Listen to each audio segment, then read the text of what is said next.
Yeah, unfortunately, when January rolls around, so do those bills. However, there's a way to end the year with your debt under control. Wouldn't that be nice? And start the new year on solid financial ground. Here to explain it is attorney Christine Morris-Galvez with Angel Law of Sacramento. Thanks for being here, Christine. Thanks for having me. So one of the things that you want to talk about is bankruptcy. What is what is something about bankruptcy that most people don't know? Well, you know, even though bankruptcy has become pretty common, most people still think that bankruptcy completely trashes your credit score. They feel like if they get rid of all their debt, in exchange for that, they have to be put in this sort of financial timeout for like the next 10 years, and that is just not the case. The whole point of bankruptcy is to be that turning point. Yes, you get to say goodbye to your debt forever, but the future isn't gloom and doom. You get this clean slate where you immediately start to rebuild your credit. Most people who go through Chapter 7 bankruptcy almost right away see their credit scores start to go back up again. Christine, you know, if you're in that situation, there's so much stress, you probably feel very desperate. Do people have to be careful about any scams out there? Because there's a lot of mailers and things you hear on TV and the radio. Right. That is a really good point. There are a lot of scams out there, and right now people are really being taken advantage of. One of the areas is this sort of debt settlement where people are being promised, you know, if you give a little bit of money each month for 10 months or 2 years or whatever, then that money will be saved up and your debt will be settled. So it'll be settled for less and your debt will go away. But the problem is that is not what's happening. Some of these places are just taking your money and running.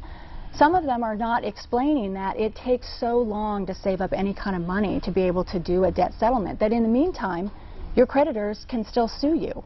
So I have people that come into my office and say, my wages are getting garnished, or my bank got levied because I got sued by this credit card, but I was paying this company for a year and I thought that was supposed to take care of that, so watch out. One of the red flags to watch out for this is that these places ask to take the money directly out of your checking account. And that's just unnecessary. I mean, I've been an attorney for 13 years and I've never once said to a client, in order for me to help you, you need to give me authority to go into your bank account and take the money. So if anybody has said that, if you've already sort of set up that situation, or if you're thinking about doing that, you really need to talk to an attorney. Well, there are a lot of companies out there, so how do they wade through all of them and find the one that they can trust? Well, with anything, I mean, whether it's an attorney or a doctor or a counselor, just because somebody has these, you know, fancy degrees doesn't mean they're necessarily trustworthy. So I say do your homework. With an attorney, a great place to start is the bar. You can look people up online. So you can see, do they really have a license? Do they have any complaints against them? Another really good resource is the Better Business Bureau. You know, call up and see, are they a member? What's their grade? And with the bankruptcy consultation, it is so important that you actually meet with the attorney. You don't want to talk to a paralegal or an assistant. And that meeting with the attorney should really be about 30 to 40 minutes at least.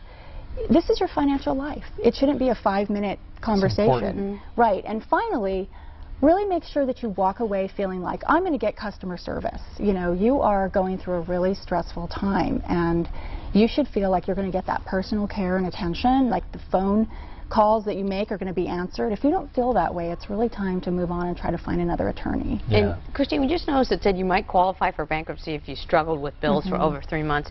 Right. Is it something that you need to qualify for, or that more people?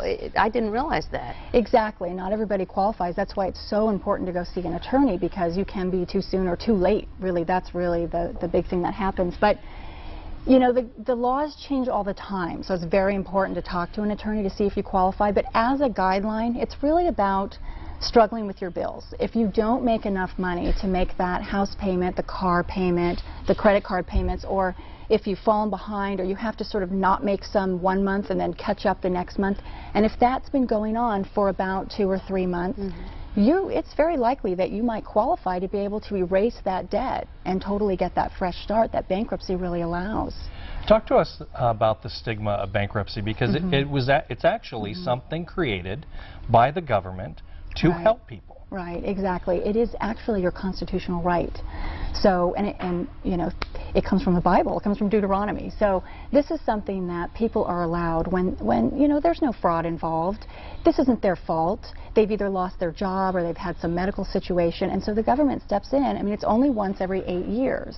But the government will step in and say, you know, look, you deserve relief, and you deserve a complete fresh start. Is that one of the things you like most about your job, Christine, Yeah. is seeing people get that start? Right, it is. I mean, I really like, you know, holding people's hand and really informing them, okay, look, there is a way out. I know you felt stressed or you felt trapped, but here's how we're going to solve your situation. And I describe each step all the way, and giving them this information, it empowers them. It's like it gives them control of their finances, and it gives them a sense of peace that they haven't had for a long time. And it's just, you know, it's really cool to kind of be the person that gets to facilitate that. Well, I'm sure there are a lot of people out there who may need your help, so how do people get a hold of Angel Law of Sacramento? So they can just call 492-1900, and of course I do free consultations for anyone, you know, especially from the show. People call and say, I saw you on, you know, Sac and Co. But you can also check me out online. I have a website there, and you can read about me and all the usual ways. I encourage people, go to the bar, look me up on the Better Business Bureau, you know, really do your homework. Check her out. Yeah. That's right, yeah. She's on your side. Thank you, Christine. You're welcome. Thank you for having me. Yeah, we appreciate you being on the show and taking the time.